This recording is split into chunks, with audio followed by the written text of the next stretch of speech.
Hi అండి అందరికీ. ఇవాళ నా బెస్ట్ ఫ్రెండ్ ఒక అమ్మాయి నా కోసం అని చెప్పి ఒక మంచి గిఫ్ట్ ఇచ్చింది. గిఫ్ట్ అంటే మామూలు గిఫ్ట్ కాదు, మీరు కూడా చూడండి ఎలా ఉందో.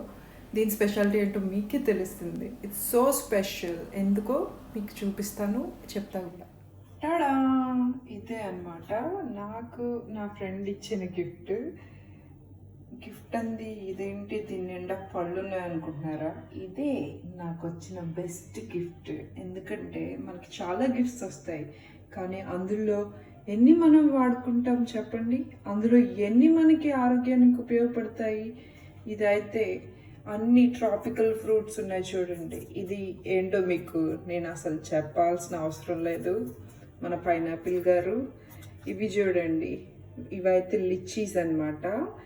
ఇది చూడండి, కోకోనట్ని ఎంత బాగా భలేగా ప్యాక్ చేశారు. ఇదేమో మన పపాయ, ఇది మనకి తెలుసు ద డ్రాగన్ ఫ్రూట్. ఇంకా యూనో అత్తిపండు, ఫిగ్, అంజీర్ అని కూడా పిలుస్తాం కదా. పచ్చిది మనం డ్రైడ్ ఎక్కువ వాడతాం, కానీ ఇది పచ్చిది. ఈ ఫ్రూట్ ఏంటో నాకే తెలియదు, మీకు తెలిస్తే కామెంట్ చేయండి. ఇంకా చూడండి, కివీస్, ఇంకా పీచెస్, ఇవన్నీ అనమాట. I'm so grateful to her. మనం ఇలా ట్రై చేయొచ్చు కదా. గిఫ్ట్ అంటే ఏదో కాస్ట్ పెట్టేసి కొనాల్సిన అవసరం లేదు. ఇలా పక్క వాళ్ళ హెల్త్కి ఉపయోగపడే కూడా ఇవ్వచ్చు. I'm so happy with this. Thanks to her.